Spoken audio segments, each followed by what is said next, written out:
Okay, drivers, this will be quick, but this is a case I just want to direct you, those of you who are owner-operators or so-called lease contractors, to a case you should know about, a court case. The case is called Owner-Operator Independent Drivers Association versus New Prime, or OOIDA versus Prime, and it's a 1999 case from the United States Court of Appeals for the Eighth Circuit. And that case stands for the proposition that you who are owner-operators have a right to bring a private lawsuit to enforce the DOT's leasing regulations. This requires a little bit of historical background. So there were owner-operator lease rules put in at least going back as far as the 1950s. And those lease rules were promulgated by the Interstate Commerce Commission, which is like the oldest federal agency just about in the country. It was put in 1887, called it pursuant to the Act to Regulate Congress. But in 1935, the ICC was given authority to regulate operations of motor carriers, and mostly because the railroads lobbied because they were facing competition from the trucking companies. So they wanted trucking companies to play by the same rules as the railroad. And those regulations were in there to provide transparency in the dealings between real truck owner-operators and carriers, motor carriers, trucking companies, whatever you want to call them. And it provides, the transparency is there to level the playing field so that the carriers can't take advantage of the owner-operators or undue advantage. We know they take advantage of them, but at least the intention is to provide transparency in transactions. So the rules, which basically were the same since they were implemented up to today.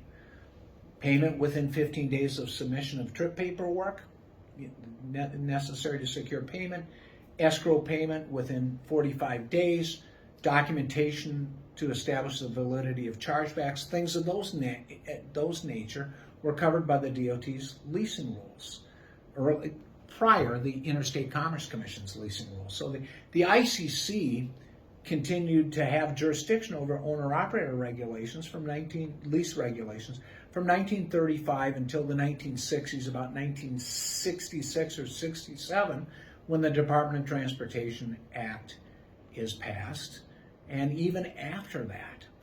So the DOT's leasing rules continued as part of the Interstate Commerce Commission rules.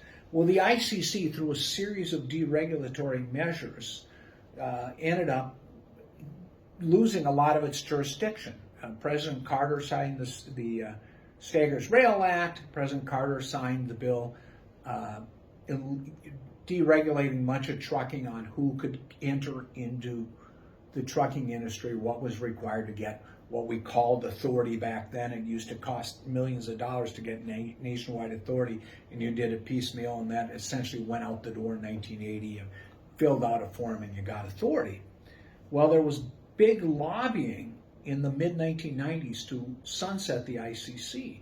It used to be one of these huge agencies. At one time it had like 100 administrative law judges. At the end, in 1995 or 96, they were down to one. I tried what I believe was the last administrative trial before an administrative law judge in the Interstate Commerce Commission. And shortly after that, the ICC was sunsetted. Well, when the ICC got sunsetted, it's gone. It's gone. So some of its remaining functions over rail were transferred to a new board called the Surface Transportation Board, which dealt with like railroad abandonment lines, because railroads have historically been regarded as something similar to a public utility. Some of its functions dealing with household goods and disclosures were transferred to the Federal Trade Commission. Safety function of ICC was transferred in 1967 to DOT, but there was still, what do we do with these protections providing transparency in transactions between owner-operators and carriers, like the rules requiring payment within 15 days, the rule requiring the carrier to allow the driver access to see the rate confirmations, things of that nature. So due to some lobbying by OOIDA, and you those of you who are owner-operators should thank OOIDA and should probably be members of OOIDA. The OOIDA lobbied in the ICC Termination Act of 1995, and this came up quickly.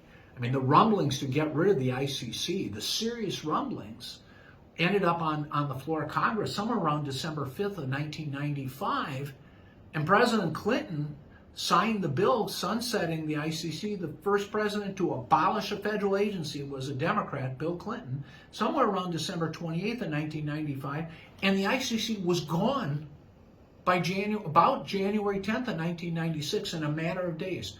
OOIDA, through its advocacy, was able to turn the publication of get Congress to turn the promulgation of the rules governing owner-operator leases with carriers over to DOT, to what later became the Federal Motor Carrier Safety Administration, and lobbied for a private right of action, which means the ability of somebody injured or seeking by violations of the lease rules, or somebody who is seeking compliance simply through injunction. That was through lobbying. OOIDA got Congress to in the ICC Sunset Act to put in a provision that would allow you, Mr. Owner-Operator, to sue to enforce the DOT's regulations relating to the leases between owner-operators and trucking companies. So after this was done, there was, how do we deal with this? This has been in the hands of the ICC for years. ICC got abolished. Will the promulgation of the rules go to FMC, what became Federal Motor Carrier Safety Administration?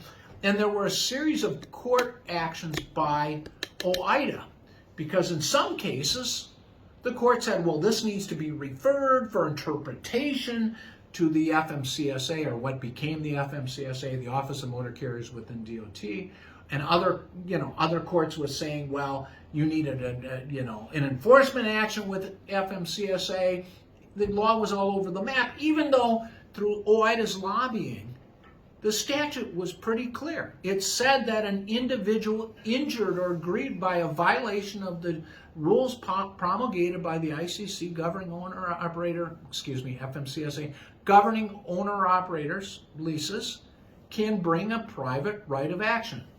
But, the industry had been so ingrained to doing things a certain way, going back to 1887 for rail and 1935 for motor carriers, that it was novel. It was novel to bring a lawsuit to enforce the DOT regulations, lease regulations, now that there was no ICC. So this case called OOIDA versus New Prime was, to my knowledge, the first appellate court opinion in the country which said you as an owner-operator injured through violations of the lease rules because the carriers put in a lease rule that lease provision that is not in the lease, or one that is mandated by the lease and hasn't complied, like skimming. The rule says you shall be paid, that the lease shall clearly state the compensation to be paid to you, and that they have to comply with that regulation. Any mandatory provision, like you have to be paid what they say they're going to pay you. You have that right now in federal courts throughout the countries, because there was a court decision in the 8th Circuit called OOIDA versus New Prime that essentially made clear what Congress meant, what it said, and said what it meant, that when it said you have the right to bring a private right of action. And there were many, many court cases that followed, thanks to OOIDA, making sure that the law was clear and uniform in the courts throughout the country on your private right of action. So that's a case, if you're an owner-operator, you should know about. OOIDA versus Prime, 1999, United States Court of Appeals for the 8th Circuit. Thanks for watching.